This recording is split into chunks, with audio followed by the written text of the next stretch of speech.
You know, one thing about buying a voiceover microphone these days, it's a little bit like going through the checkout line, trying to pick out what gum you want.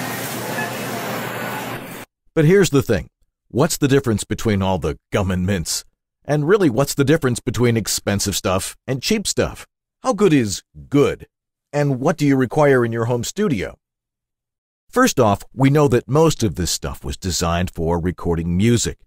Miking and mixing music and the need to understand the relationships between various sound sources and the right mic to capture it is an art unto itself. It takes years to master. Little of that has anything to do with dry voice in a home studio.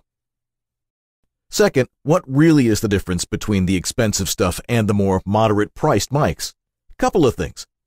The more expensive stuff is more durable over the long haul. While it's more sensitive and sometimes delicate, if you take good care of it, it will last literally forever.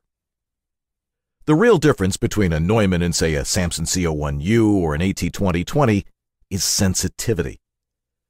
A $2,000 U87 or a $20,000 Telefunken can hear breathing in another county. That's great if you can keep out the sound of everything except your voice, what I call an acoustically sterile environment. That costs more money, lots more. So, in essence, if you buy a Ferrari, you better have a nice garage for it, too. More expensive mics have amazingly low self-noise. It only sends out your voice and the sound of your mustache hairs rubbing against each other. So, moderately priced mics are not as sensitive. But that difference in sensitivity is measured by sophisticated instruments that measure things to tolerances that you can't even hear.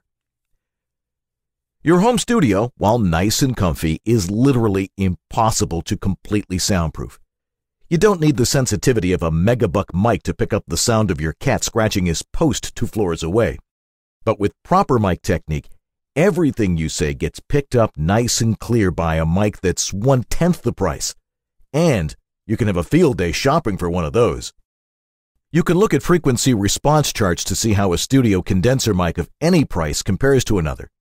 You can base your choice on that compared to your voice type, but that's a little bit more complicated and a discussion for another time.